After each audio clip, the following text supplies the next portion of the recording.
Muy buenas tardes, tengan todas y todos ustedes. Este es el programa de Voz Ciudadana por los Derechos Humanos.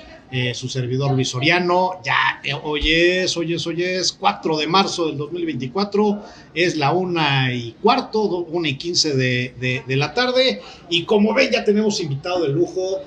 Era una entrevista y una plática que yo ya estaba buscando cómo hacerle, pero no se habían acomodado los tiempos. Está Fernando Manzanilla, ha sido secretario de Gobernación, ha sido diputado federal, ha sido coordinador de varias campañas, ha escrito varios libros, ha construido procesos formidables en el gobierno del estado de Puebla, también ha construido muchos procesos a nivel nacional, trae un tema de indicadores del tema de felicidad, de lo que es la felicidad desde hace varios años, también trae temas padrísimos en tema de energías, de energéticos, o sea, trae muchos temas. Pero hoy, bueno, primero, antes que nada, Fer, bienvenido. Muchísimas gracias por aceptar estar acá con nosotros. Gracias, ¿Cómo estás? ¿Bien? Bien, a todo dar. Todo dar, contento de estar aquí contigo, con tu auditorio. No, muchas gracias. Empecemos por el principio. Primero lo primero. Primero es, ¿por qué teniendo esta formidable oportunidad que tienes tú de vivir procesos productivos, tú eres empresario, vienes desde una estructura empresarial de iniciativa privada, etcétera, ¿por qué te interesó la parte pública? ¿Por qué te llamó la atención este tema de lo público cuando toda la vida desde tu formación, etcétera, ha sido más en un tema más de iniciativa privada, de empresa, etcétera, ¿no? Siempre me gustó desde muy joven, desde muy chico, podríamos decir, desde chico me llamaba la atención, aunque yo me empecé a involucrar más ya en la política estudiantil. Ok. Cuando yo estaba ya en la universidad, me empecé a involucrar mucho más en la parte, digamos, de la política estudiantil, porque me llamaba la atención la política. Entonces es un tema, si bien familiarmente no lo viví, porque en mi casa no se dedicaban a lo político, sí es algo, podemos decir, un gusanito, una inquietud que tuve yo desde muy chico. Y empecé a involucrarme más ya cuando estaba ya yo en la parte estudiantil. De hecho, primero empecé yo, es una larga historia, pero empecé yo mi carrera en España. Okay. Ahí organizamos la primera sociedad de alumnos que se dio en aquel entonces, la organizamos nosotros, no existía. Y ya después, cuando regresé a México, en el ITAM, pero fui parte de un consejo de alumnos. Okay. De hecho, yo era el vicepresidente. El presidente era alguien que fue después muy famoso. Luis Videgaray era el presidente de esta sociedad de alumnos, yo era uno de los vicepresidentes. El otro vicepresidente era Raúl Murrieta, okay, que fue subsecretario de Infraestructura a nivel federal del gobierno de Peña Nieto. Pero bueno, me apasionó desde joven la política. Está interesante. Y entonces a mí me toca, o nos toca a nosotros aquí en Puebla, empezarte a ver lo que vienes trabajando, empezando en la administración de Melquiades Morales. ¿Es donde empiezas? ¿O ya antes? No, en la administración de Melquiades Morales. Lo que pasa es que yo te digo, desde la universidad estaba metido en esto. Cuando estaba yo todavía en la universidad, empecé a trabajar en la Secretaría de Educación Pública.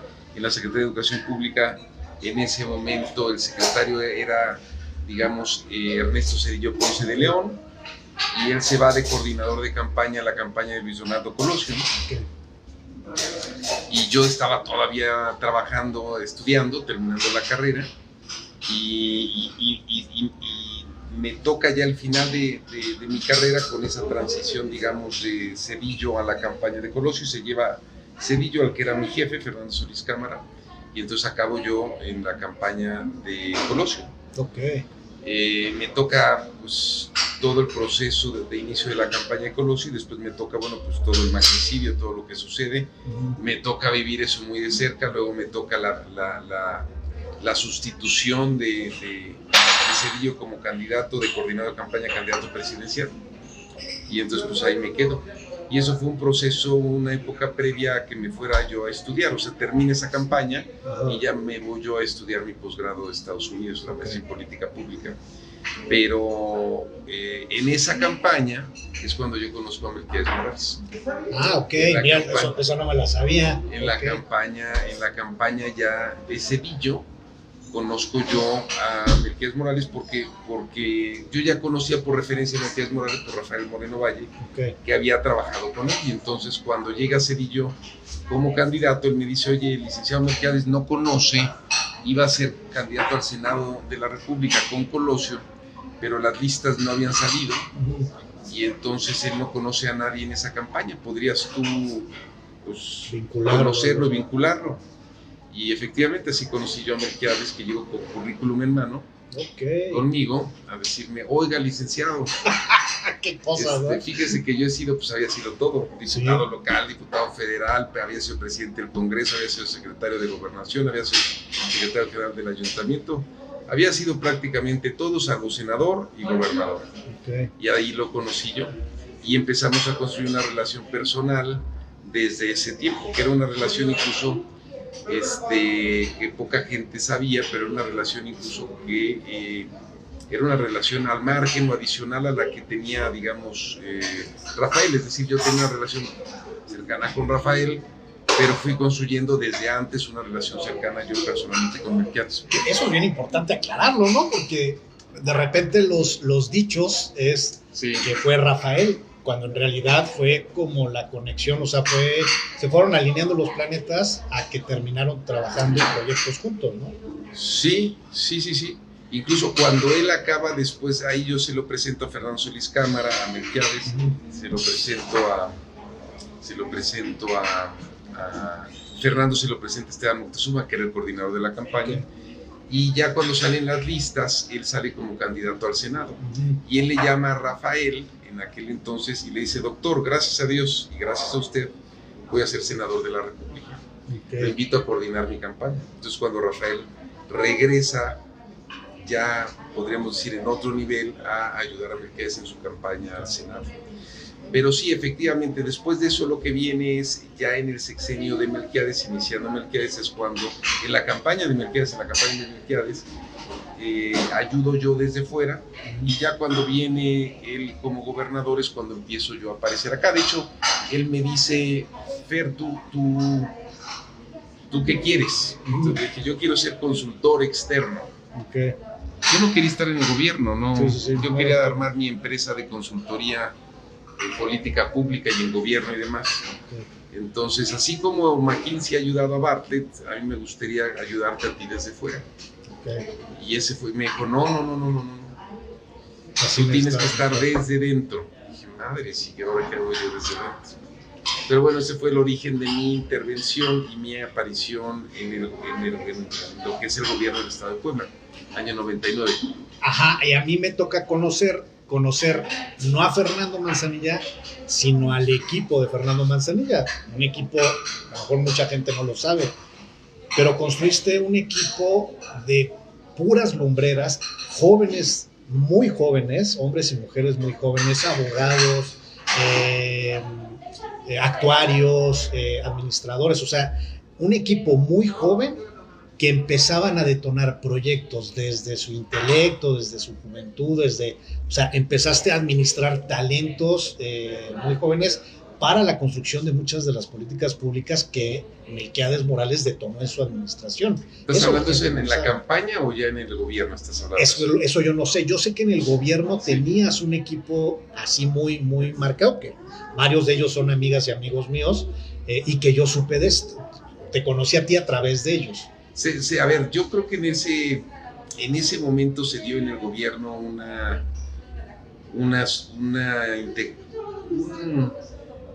integración, podríamos decir, de muchos talentos en la Secretaría de Finanzas, la verdad. O sea, creo que ha habido pocos momentos en donde ha habido tantos talentos jóvenes. Sí. Ningún momento donde yo haya presenciado la cantidad de talentos jóvenes que hubo en ese momento en la Secretaría de Finanzas. Se volvió un imán de todos los jóvenes que tenían interés en participar en la vida pública, en la vida política, muchos de ellos apenas saliendo de la universidad, y yo creo que fue un momento dorado de la Secretaría de Finanzas en ese momento. Y además de primer nivel, eran los mejores promedios. Sí. Además, entiendo que los exámenes eran durísimos para ver si realmente conocían sus materias, y aparte eran exámenes de práctica, o sea, ya de vamos a hacerlo bien. Y eso provocó que se generara lo que dices, una nueva generación de intelectuales en temas de administración, porque no nada más eran temas financieros, eran temas de administración pública, muchos temas de administración pública. Eso yo creo que es importante que se habla, porque de esto no se habla mucho. No, yo creo que fue un momento dorado de la Secretaría de Finanzas y del impulso, porque además se permitía, no solo se permitía, se alentaba que gente muy muy joven tuviera responsabilidades muy importantes. Sí, a muchos nos tocó desde muchas vertientes. Melquiades, hay que reconocerle, construyó una nueva generación de políticos. Algunos han trascendido, otros no. Algunos ahí estamos caminando, otros no tanto. Y después viene varios procesos más que vienes trabajando, y eso es bien importante porque no solamente has llegado a las administraciones, has construido muchos procesos. Me voy a ir hasta el que me tocó a mí trabajar contigo. Fue, estando en el gobierno interino, teníamos 6 meses para poder trabajar, y en 6 meses hicimos lo que la verdad Luis Miguel Barbosa no hizo durante todo este tiempo. Creamos comisión, por lo menos en materia de derechos humanos, comisión de búsqueda, comisión de víctimas, se generó el comité de defensores y periodistas, o sea, se hicieron muchas, se hacen los comités de paz. Esa visión, pocos políticos la llegan a tener, o generalmente la frenan. Tú logras impulsar, y siempre has logrado impulsar estos temas. ¿Por qué tienes esta visión, a diferencia de muchos políticos poblanos? Porque, ¿de dónde sacas el tema de la visión de poder provocar proyectos que sí se generen, que sí se detonen, cuando de repente les da miedo a los políticos? Porque a ti no. Bueno, yo creo que a mí me apasiona la parte de la política pública por eso, porque creo que los gobiernos, a veces entramos a los gobiernos y pensamos que el gobierno es una burocracia que ahí está administrando lo que hay, ¿no? Pero realmente el gobierno, como toda otra iniciativa pública o privada, siempre está sujeta a la innovación, siempre está sujeta a poder vivir un proceso de disrupción, siempre está sujeta a que puedas tener proyectos que den resultados.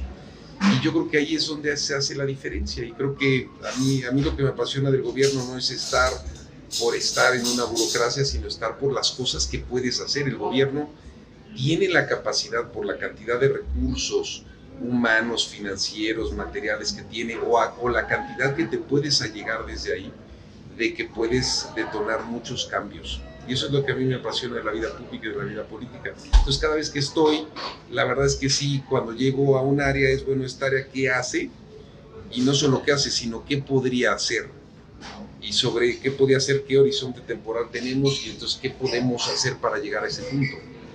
No me acuerdo cuando llegué y te dice, oye, dame chance, Fernando, de poder hacer la comisión de víctimas, la comisión de búsqueda. Me vas viendo y dice, oye, el gobierno es de 6 meses, ajá, ¿puedes hacerla o no? Digo, pues si tú me das luz verde de hacerla, nosotros la hacemos.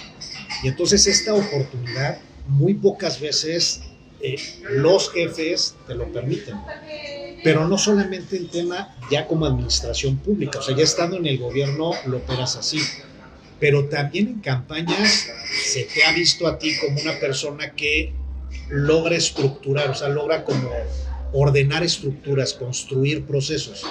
Y eso no es fácil tampoco en las campañas políticas. A mí me tocó estar en la campaña de Carlos Julián Inaza, ¿no? Y de repente era un relajo al principio, porque orgánicamente va llegando la gente y poco a poco se van sumando, y de repente ya está siendo Juan lo mismo que Pedro, y entonces, o sea, se va sumando ese tema y se va construyendo. Y en todos los procesos en los que a mí me ha tocado ver, que has estado tú, digo, no me ha tocado ver todos, pero en algunos que me ha tocado, llegas tú a generar una estructura, o sea, vas ordenando un orden, y eso termina favoreciendo mucho y se empieza a potencializar a todos los que van integrando, y principalmente al candidato o a los candidatos. Esto también no se aprende en una escuela. ¿Esto cómo lo terminaste aprendiendo? ¿Desde la campaña de Seguillo? ¿Cómo lo fuiste viendo? Yo creo que sí, me han tocado vivir de cerca muchas campañas y muchos procesos. O sea, creo que Mi principal talento está en ordenar el caos. Ok. O sea, creo que ese es mi principal talento. El poder identificar algo caótico y cómo le metes estructura y lo puedes ordenar. Al final una campaña es como un startup, empresarial de altísimo crecimiento. ¿Eso qué es? Un startup empresarial. ¿Qué es eso? Los startups digamos, es un nuevo negocio, pero cuando uno habla de un startup está hablando normalmente de un negocio emprendedor, a veces tecnológico, de muy alto crecimiento, en sus etapas iniciales. Y esos negocios normalmente empiezan a crecer a una dinámica muy, muy fuerte y normalmente adolecen de orden y de estructura. Y el éxito no, a veces depende de que tengan la capacidad de ordenarse en ese proceso y no se implosionen durante el proceso. Al final de una campaña, pues es un proceso donde crece muy rápido todo, la cantidad de gente, de recursos humanos, materiales, financieros que se ocupan, y llega un punto donde se acaba y hay que deshacer, digamos, eso que se creó. Entonces, de manera natural es muy caótico y de manera no natural, podemos decirlo, normal, o sea, cíclicos, ¿no? Caóticos. Y creo que la administración pública tiene mucho eso, o sea, creo que yo particularmente para lo que soy muy bueno es para emprender. Okay. Lo he enfocado más en la vida política y en la vida pública, pero es igualmente aplicable en la vida privada. Creo que ese es un poco mi principal talento, podríamos decir. Sí, es interesante. Suena feo decir talento, no es habilidad. Sí, no, y aparte está probado. O sea, no es que, porque de repente hay algunos medios que decían el ganador de campañas, el generador. Pues no, es que mucho es el tema de estructuras, ¿no? O sea, de construir, de generar. Mira, el gobierno interino fue muy parecido, o sea, fue un proceso muy corto, se tuvieron que hacer una serie de cosas. Normalmente un gobierno pues lleva 6 meses en lo que se ordena, aquí pues esto duró 6 meses, ¿no? Sí, ya. ¿Sí me explicó? Sí, no, sí. Pero en ese proceso puedes hacer muchas cosas. Y a mí me apasiona eso, me apasiona la vida política y la vida pública porque hay muchas cosas que se pueden hacer. A veces no todo el mundo está en esa lógica, no todo el mundo está en ese chip, pero a mí esa es la razón por la que me apasiona la política. Oye, yo sé que tienes temas que hacer, ya ahorita terminamos, pero estamos bien, sí. No yo sí quería también aprovechar y preguntarte, ¿cómo ves las cosas a nivel nacional? O sea, ha venido épocas como muy marcadas desde el 2000 para acá, ¿no? Ha sido muy marcado este periodo de Fox, bueno, de hecho desde Colosio, o sea, esto que viviste tú fue un rompimiento de toda una estructura que hubo y ha habido cambios muy evolucionados hasta ahorita, ¿no? ¿O tú qué estás viendo o qué viste de allá para acá? A ver, es que hay, digamos, los países como las personas tienen ciclos de vida. Sí. Y en esos ciclos de vida hay ciclos de infancia, de desarrollo, de crecimiento, de madurez, de vejez, de todo eso, ¿no? Y el país lo tiene. Yo hablo de ciclos, no hablo de una cuarta transformación, pero sí hablo de ciclos. Creo que un ciclo fue la independencia, otro ciclo fue la revolución, otro ciclo es en el que estamos. Y eso empezó, pues, ese momento político de México que tuvo un gran desarrollo y crecimiento, que era el desarrollo estabilizador. Okay. Digamos, para los que somos economistas, así se conoció que era un momento de alto crecimiento para el país. ¿Los 80, los 90? No, el desarrollo estabilizador fueron los 60s, okay, los 50s, los 60s, y empieza a tener sus primeros quiebres en el 68.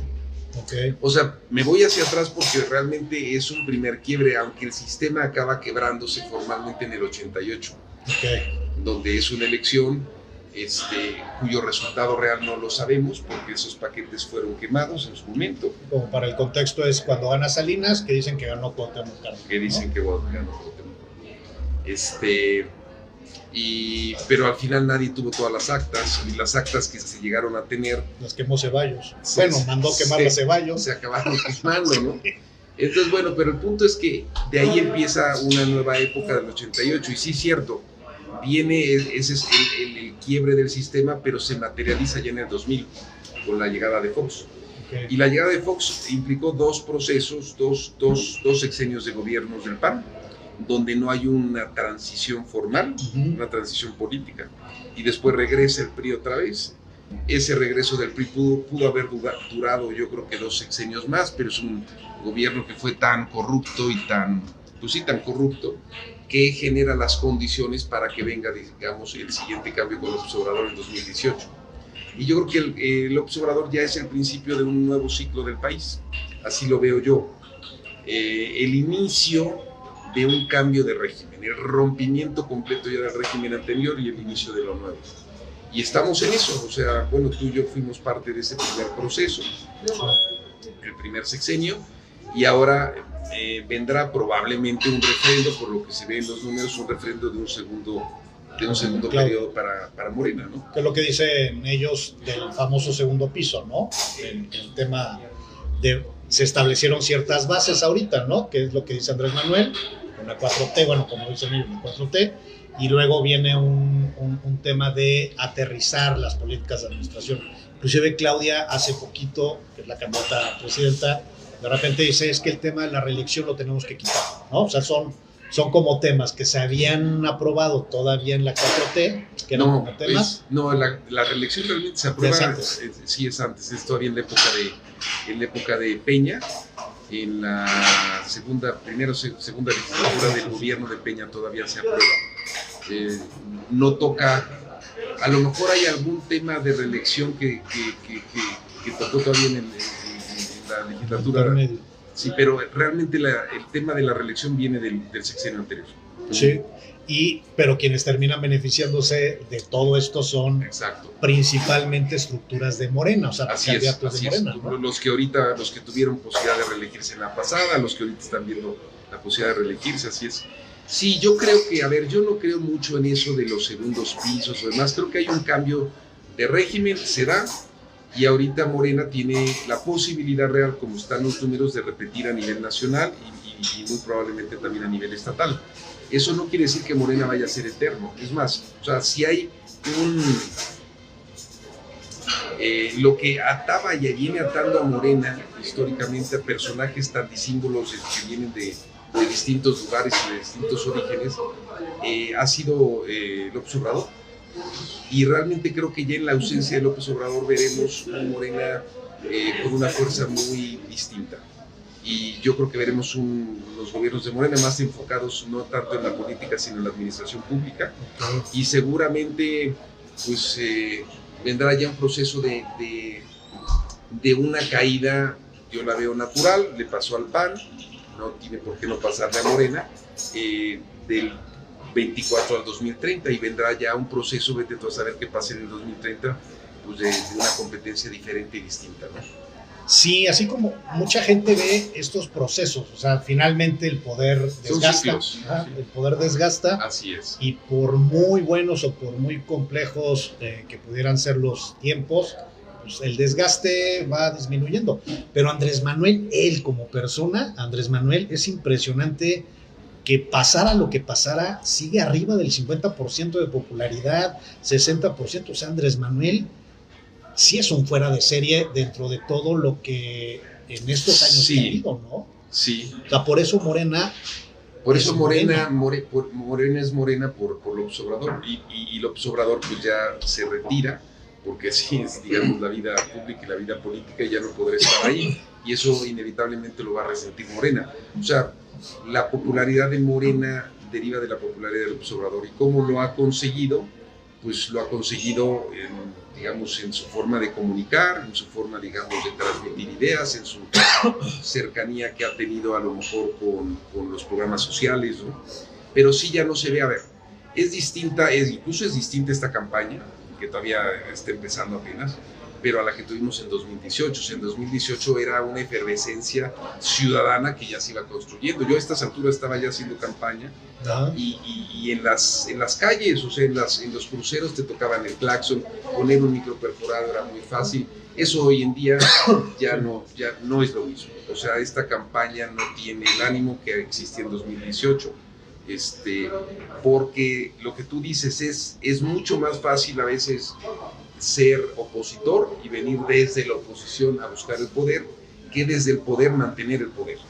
Eso lo logró construir muy bien el PRI, ¿no? O sea, que a pesar de eso, lo lograba así. A mí me tocó ver... Hasta que vino la competencia, ¿no? Pero el mismo PRI, adentro del PRI, como me acuerdo cuando era de Bartlett a Milquiades, eran dos PRIs diferentes, de Milquiades a Marín eran dos PRIs diferentes. El PRI de Moreno Valle, si hubiera sido candidato del PRI, hubieran sido dos PRIs diferentes. O sea, eso Morena no lo vive desde las estructuras como Citlali, como Claudia, que no han estado en esos temas, ¿no? Entonces, también eran otros PRIs, o sea, era el mismo logo, pero eran diferentes equipos, ¿no? Eran diferentes equipos. Ir por la continuidad, como está dándose hoy en día en Morena, siempre tienes la ventaja de que tienes toda la estructura de gobierno, pero tienes la desventaja de que tienes el desgaste de gobierno. Y o sea, López Obrador es muy popular, Morena es muy popular, derivado también de eso, y los programas sociales. Y los programas sociales, pues también hoy en día siguen siendo muy fuertes. Hay, no sé, 13, 16, creo que 16 millones de beneficiarios de programas, más sus familias. Esa es una fuerza muy importante, pero también es una fuerza que irá decreciendo porque la gente los va tomando ya como un derecho. O sea, hoy en día todavía soy el programa que derivó de que Morena llegó al gobierno, pero en unos años pues ya va a ser, oye, pues es mi derecho constitucional además, o sea, el que entre me lo tiene que dar.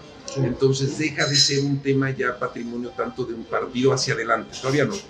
Todavía los programas son muy importantes y es una fuerza muy importante que tiene Morena a nivel nacional. Y eso es lo que le va a permitir, a lo mejor le está permitiendo a Claudia Sheinbaum el poder llegar con tantos números tan altos, ¿no? Porque es todavía la fuerza. Aunque no hay que engañarse, los números siempre sobreestiman al ganador. Okay. O sea, y más cuando tienes ventajas fuertes, la gente dice, estoy con el ganador. Pero en las campañas se va ajustando. Yo creo, así lo he comentado, que no creo que la diferencia al final sea de más de un dígito. Creo que va a ganar Claudia, pero con una diferencia más ajustada. Lo hemos visto, bueno, lo vimos en el Estado de México, cuando empezó antes de la campaña Morena muy arriba, se va ajustando ya durante la campaña, ganó Delfina, pero ganó por 6 puntos, no por 20, ¿no? Tiene que ser una campaña muy inteligente, Claudia. Los candidatos a gobernadores también tienen que hacer campañas muy inteligentes porque de repente se puede cerrar tanto en que puede haber hasta... Es que es más reto, repito, es más fácil hacer una campaña desde la oposición porque puedes criticar, puedes proponer alternativas. Cuando tú estás desde el poder, el hacer campaña, entonces tú lo que vas a vender es la continuidad. Pero también traes todos los problemas que traen los gobiernos y entonces todo eso te empieza a pegar. Entonces es un reto distinto hacer campaña desde el gobierno a desde la oposición. Desde la oposición es mucho más fácil. O sea, adoptas los negativos, ¿no? Adoptar los negativos. Finalmente. Oye, ¿tú cómo ves, pensando que va a ser Claudia, como lo comentas, ¿tú cómo ves estos 6 años que vienen en el tema de programas sociales, de estabilidad, de seguridad, de desarrollo? ¿Tú ves un México que vaya como caminando en una buena ruta o vas a ver o ves situaciones complejas por el tema de la descomposición social que se está viviendo o en el tema de derechos humanos? O sea, ¿tú cómo ves en estos 6 años que vienen a México? Creo que México tiene condiciones geográficas que son pues extremadamente positivas para el país, ¿no? Okay. Y eso le está generando pues desde la llegada de remesas, de cantidades importantes de remesas por la cantidad de inmigrantes mexicanos que han ido a Estados Unidos, hasta ser un punto lógico de asentamiento de inversiones por la posición de México con Estados Unidos y la situación en China y todo este proceso del nearshoring, todas las empresas que quieren salir de China y regresar, digamos, a Norteamérica. Entonces creo que eso, o sea, creo que de manera natural Claudia va a tener una tendencia muy a favor, o sea, el país va a tener una tendencia muy a favor, y si ella llega, pues tendrá, digamos, eso favorable. Y creo que ella es una científica, no creo que sea un gobierno, digamos, de una comunicación muy... de improvisaciones. De una comunicación al nivel que tiene el presidente, donde a través de la comunicación él gobierna, pero al mismo tiempo esa comunicación y ese carisma le permiten mantener niveles de popularidad muy altos. Creo que aquí va a ser un gobierno mucho menos popular, pero creo que va a ser un gobierno ordenado. O sea, yo a ella la veo como una gente estructurada, científica, creo que habrá gente valiosa, competente en el gobierno. No la veo con los niveles de popularidad que alcanzó López Obrador, ni mucho menos, pero creo que será un gobierno serio que se va a ver beneficiado por condiciones favorables del país. Áreas de oportunidad, a lo mejor, que la tendría que poner. La inseguridad es un desastre, o sea, y por mucho es la primera petición que tienen los mexicanos. El tema de la inseguridad es lo que más está afectando a los mexicanos. No tiene una solución fácil, pero mira, hay países que lo están resolviendo. El Salvador, Bukele lo resolvió, sí, a chingadazos, a costa de los derechos humanos, pero lo resolvió. Sí. Entonces yo supongo que ella se va a enfocar en algunos temas, y uno seguramente será ese. Puebla, ¿cómo lo ves? O sea, ¿cómo ves a Puebla? ¿Cómo ves el futuro de Puebla? Pues, a ver, tiene los mismos retos, pero podríamos decir que pues a nivel micro, pero traes un problema de inseguridad muy fuerte que se tiene que atender, traes un problema de pobreza también muy fuerte que se tiene que atender, de desarrollo regional, de muchos de los... Puebla es como un pequeño país, lo único que no tenemos es mar, pero Puebla es un pequeño México, tienes todo, o sea, desde distintos climas, distintas regiones, niveles de digamos, zonas muy industriales, muy ricas, zonas extremadamente pobres. Y en ese sentido, por eso replico un poco lo que tiene el país, pero yo creo que el tema de la inseguridad es el gran reto, el tema, desde luego, de la pobreza. Creo que lo mismo, o sea, Puebla es un estado que por su posición geográfica en el país se puede ver muy beneficiado de este proceso de atracción de inversiones y de nearshoring, que puede traer nuevas inversiones y por lo tanto más empleo y más desarrollo económico al estado, y creo que eso puede ser muy favorable en términos de un nuevo gobierno. Relanza Alejandro Armenta en su precampaña, en su cierre de precampaña, hace su cierre de precampaña en Ciudad Modelo, ¿no? Sí. Y él habla mucho de relanzar todo lo que es Ciudad Modelo, lo que originalmente se pretendía hacer, desde una lógica humanista, desde un tema del humanismo mexicano, desde la inversión, desde el trabajo muy enfocado a lo mejor a detonar otra vez todo lo que es Ciudad Modelo, universidades, etc. Si es viable, si es posible, si es un elefante blanco. Yo siempre he dicho que es un elefante blanco, pero ya está. Pero los elefantes blancos luego se van adaptando ya a la nueva realidad y se convierten en cosas que son útiles, ¿no?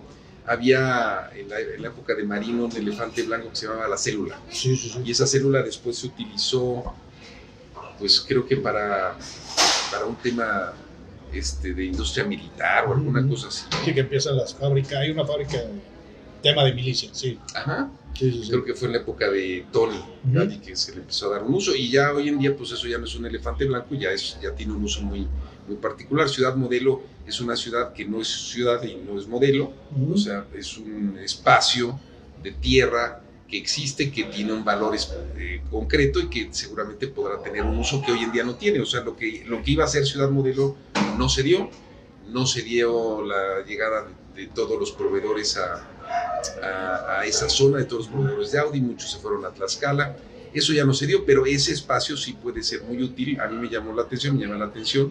Yo personalmente creo que la tecnología es el futuro, es el presente y el futuro del mundo, de las personas, de las empresas, de las regiones, de los estados y de los países. Si queremos estar en la vanguardia, tenemos que meterle a la tecnología. La gran creación de riqueza para las personas, para las organizaciones y para las regiones o los países está en la tecnología, porque es cuando tienes procesos escalables, cuando puedes crecer de repente una unidad de negocio, una empresa, digamos, de 0 a 100,000 de manera muy rápida. Escalable es porque la tecnología hace que tú puedas replicar los mismos procesos de manera muy rápida y pasar a lo mejor de tener 10 clientes a 100,000, ¿no? Entonces, yo personalmente creo que la tecnología es algo a lo que los gobiernos le deben de apostar. Puebla nunca le ha apostado realmente a la tecnología, y ese día ahí Alejandro Armenta comentó que parte de la intención era hacer como un tipo de clúster tecnológico, por lo que yo entendí. Incluso sé que estuvo hace poquito en Silicon Valley. Yo creo que es el futuro, no son temas de maduración de corto plazo. Jalisco ya le lleva apostando muchos años y décadas, pero creo que es lo correcto. O sea, Puebla tiene que meterse a la tecnología y bueno, política de Estado. Como política de Estado, sí. O sea, una de las vocaciones que Puebla debe de tener es una vocación tecnológica. Eso es un buen punto. Oye, se está hablando mucho, ya para cerrar, yo sé que tienes temas. Humanismo mexicano lo toca mucho. Bueno, lo tocó Andrés Manuel hace 2 años, en 2022. Lo retoma Claudia Sheinbaum. Mucho de lo que dice basarse en el humanismo mexicano. Alejandro Armenta lo retoma, y todos los candidatos a gobernadores y a gobernadoras traen el tema de humanismo mexicano. ¿Qué chingados es eso? Eso es lo que te voy a preguntar. No sé. Mira, el humanismo, ahora se habla de humanismo mexicano, pero el PAN en alguna época hablaba mucho del tema del ser humano. Sí. O sea, al final, todos los gobiernos, los institutos y demás, y más en su fase de pensamiento, de alguna forma se enfocan en el ser humano, en la persona, porque al final la persona es el eje de todo, ¿no? O debe ser el eje de una política pública y de un gobierno. Y yo creo que al final el presidente, cuando habla del humanismo mexicano, habla de ese tema de enfocarnos en la persona, y creo que le mete este tema mexicano como para decir, necesitamos recetas mexicanas, ¿no? Necesitamos hacer nuestra receta, no tenemos por qué estar copiando recetas de otros lados, de otros lugares, de otros países, de otras esferas, sino hagamos nuestra receta. Y yo creo que es parte de ese, creo que el humanismo mexicano es algo que iremos descubriendo los propios mexicanos, de cuáles son esas recetas que nos hacen bien y nos ayudan, pero tiene que ver con la persona, y tiene que ver con el tema de que la persona, el individuo, tenga esa capacidad de desarrollarse, de crecer y de lograr sus máximas capacidades en un entorno como México, que es un entorno distinto a Estados Unidos, a Europa, a África, a otros. Pues es un entorno particular. Lo tenemos nosotros oyendo los principios y mucho de lo que dijo Andrés Manuel, y tratando de encontrar información. Es como los derechos humanos a la mexicana, ¿no? Entonces, ándale, sí.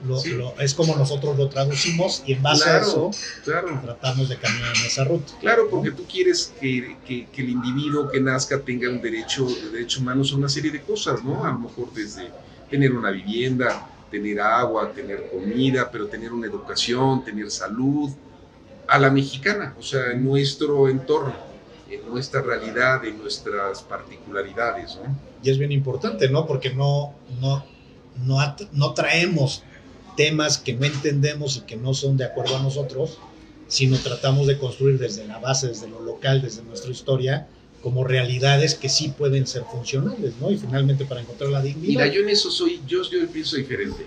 Como yo no pertenezco a partido político alguno, yo digo lo que pienso, ¿no?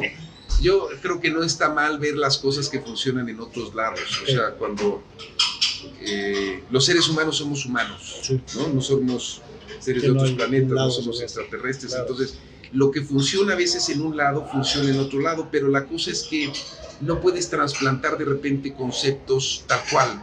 O sea, a veces tienes que tropicalizarlos, ¿no? Entonces, a veces no está mal ver qué está sucediendo en un lado, en otro, simplemente decir, a ver, no podemos copiar. No podemos copiar. Y eso pasa en todo, pasa en las empresas, o sea, lo que está funcionando.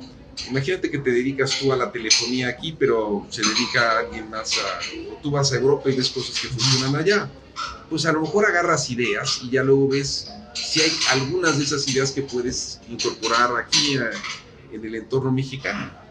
¿Por qué? Pues porque el consumidor de acá pues también consume igual que el consumidor de allá, pero es distinto. El consumidor mexicano tendrá sus particularidades. Y creo que en la política pública y en todo es igual. Yo no me cierro a ver qué cosas hay, simplemente creo que sí es cierto que son realidades diferentes, y se tiene que entender la realidad mexicana, no tratar de importar cosas por importarlas. Es como una planta, ¿no? Que la trasplantas de un lugar a otro. Si la trasplantas directamente, se muere la planta. Tiene que haber una etapa de incubación, de traslado de un lado a otro, traer la misma tierra del otro lado, empieza a echar raíces y entonces empieza a acostumbrarse a donde está. Y hay plantas, ¿no? Hay plantas que de plano no se dan en otros lados. Y hay plantas que los frutos mejores los dan en esas zonas. En ciertas o al zonas. momento que la pones en su lugar termina teniendo mejores frutos, ¿no? Que donde la trajiste, porque a lo mejor trae mejor tierra, mejor ambiente, encuentra una mejor ubicación. Yo Mira, también no lo había pensado con así, lo de las plantas, ¿no? Pero sí. Es como un... Sí. Oye, coincido. Muchísimas gracias, Fernando. Yo sé que tienes temas. Gracias al auditorio, ¿no? Echamos buen rollo. No, sí. No, gracias. Y desde luego estar de vuelta ahí en otro momento. Y agradecerte y felicitarte ahí por todo el esfuerzo.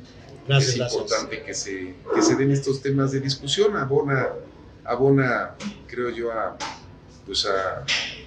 airear ideas, a que haya conceptos, ideas, discusiones, y eso siempre nutre. Sí. ¿Cómo ves en las elecciones? Puebla gana Morena, gana Eduardo, gana Alejandro. A nivel nacional, ¿cómo ves a Claudia? ¿Cómo ves a Xóchitl? Yo creo que a nivel nacional la diferencia será mayor que a nivel del estado, de los estados en general. Es algo natural también. Creo que ganará Morena y sus aliados. A nivel local también creo que ganará. No veo diferencias tan altas, yo veo diferencias más pegadas a un dígito, digamos a lo mejor 10, 11, 12% en lo nacional, máximo 9, y ahí 8, 9, 10% en lo estatal. Digo, falta mucho, ¿no? Sí. Pero en principio yo creo que esas son las diferencias. Las zonas urbanas las veo mucho más peleadas, no solo en Puebla, en todo el país igual. Eso significa que tal vez no se logre la meta que busca Andrés Manuel de la mayoría absoluta en el Congreso de la Unión. No, mayoría de 2/3 partes. Ok, es complicado. No. ¿Con qué quieres decirle? No quiero ser ave de mal agüero. No, pero está bien. Sí. Y para que también se pongan las pilas los que andan ya de candidatos, que realmente se pongan a chambear y no crean que la raza que tuvieron hace 6 años no lo ganan, No, yo tuve una votación altísima, fue la votación más alta del estado en el distrito 12, pero era un fenómeno. López Obrador era un fenómeno y arrastró con todo. Hoy la marca Morena es muy potente todavía, sí, pero no es lo que fue en el 2018, y desde luego en zonas urbanas pues la competencia es mucho más fuerte. Y además hay mucho desencanto de la misma gente de Morena, entonces también tienen que aprender a compensar y aprender a construir procesos y generar procesos de paz, pues es complicado. Fer, muchísimas gracias. Te agradezco mucho que hayas aceptado estar con nosotros. Esto fue Voz Ciudadana por los Derechos Humanos. Lo único que me resta es agradecerles a todas y todos ustedes y por lo que siempre les decimos cuando tenemos el programa, sean felices. Adiós. Gracias.